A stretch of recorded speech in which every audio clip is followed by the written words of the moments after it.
네, 이번에는 경제 이슈입니다.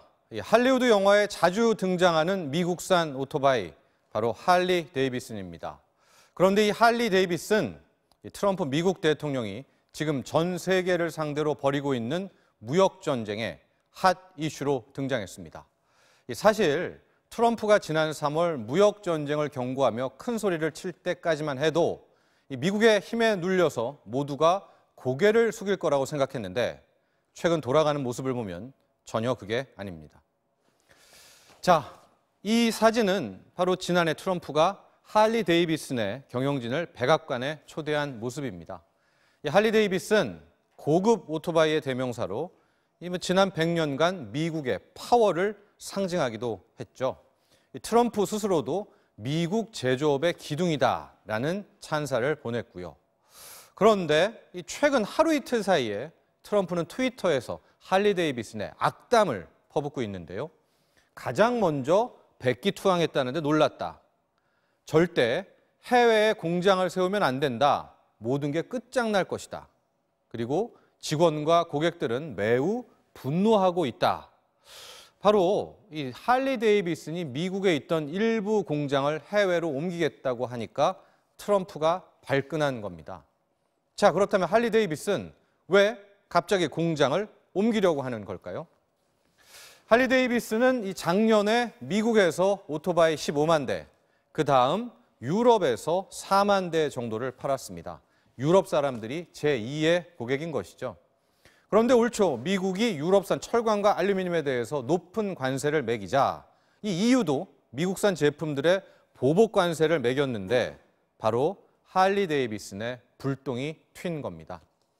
유럽연합의 보복 조치로 이 미국산 오토바이에 붙는 관세는 무려 5배가 올랐는데요. 이로 인해서 오토바이의 판매 비용은 245만 원이나 오르면서 매출 급감의 우려가 나왔고요. 결국 메이드 인 USA를 떼려고 공장을 유럽으로 다른 나라로 옮기겠다는 겁니다. 할리 데이비슨 공장의 해외 이전, 실은 지금 펼쳐지고 있는 미국 주도 무역 전쟁의 극명한 한 단면인데요. 하지만 트럼프는 할리 데이비슨이 엉뚱한 핑계를 대고 있다라며 폄하하고 있습니다. 트럼프의 목소리 한번 들어보시죠. Been very critical about that. Was going to do that. They announced it early this year. So Harley Davidson is using that as an excuse. And I don't like that because I've been very good to Harley Davidson and they used it as an excuse. And I think the people that ride Harleys are not happy with Harley Davidson and I wouldn't be either.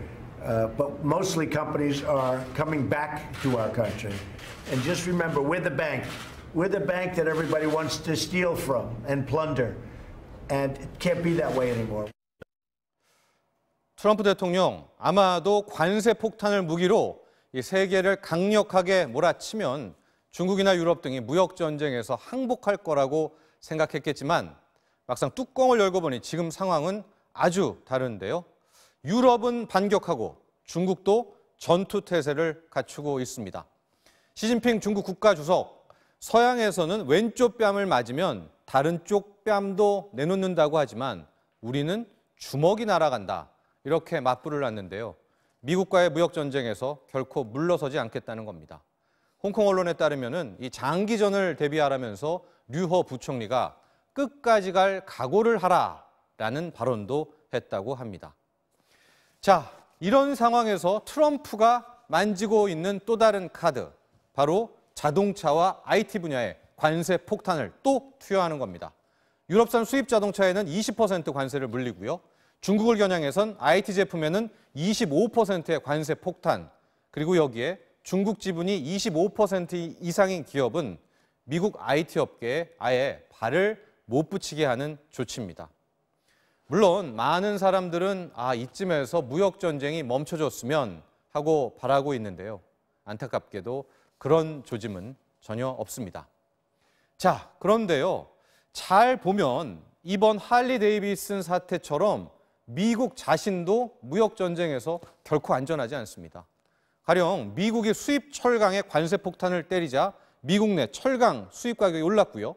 덩달아서 철못이 비싸져서 판매량이 줄자 결국 관련 분야에 미국 노동자들이 줄줄이 해고되고 있는 겁니다. 이뿐만이 아니죠. 중국의 본격 보복이 시작된다면 당장 미국의 애플 그리고 제너럴 모터스는 직격탄을 맞게 되는데요. 중국은 아이폰의 최대 시장이고 이 GM은 미국보다 중국에서 더 많은 자동차를 팔고 있기 때문입니다. 하지만 이제 트럼프 대통령 돌아올 수 없는 루비콘의 강을 건너고 말았습니다. 여기서 다시 칼을 칼집에 꽂는다면 이제 미국은 세계 패권국이 아니라 이빨 빠진 호랑이라는 오명만 남을 뿐이 되니까 말입니다. 이 세계 무역 전쟁이 본격화된다면 이 한국 경제도 직격탄을 맞을 수밖에 없습니다. 우리는 수출로 먹고 사니까 말이죠. 특히 중국의 중간재를 수출하고 중국이 이를 가공해서 미국에 완제품을 수출하는 구조를 생각해 보면 무역 전쟁이 심해질수록 결국 가장 큰 타격은 대한민국이 받을 수밖에 없습니다. 설마 이 진짜로 싸우겠어? 라고 생각했던 세계 무역 전쟁. 어쩌면 이젠 우리도 어느 편에 서야 할지 결정할 때가 다가온지도 모르겠습니다. 지금까지 정철진의 경제 이슈였습니다.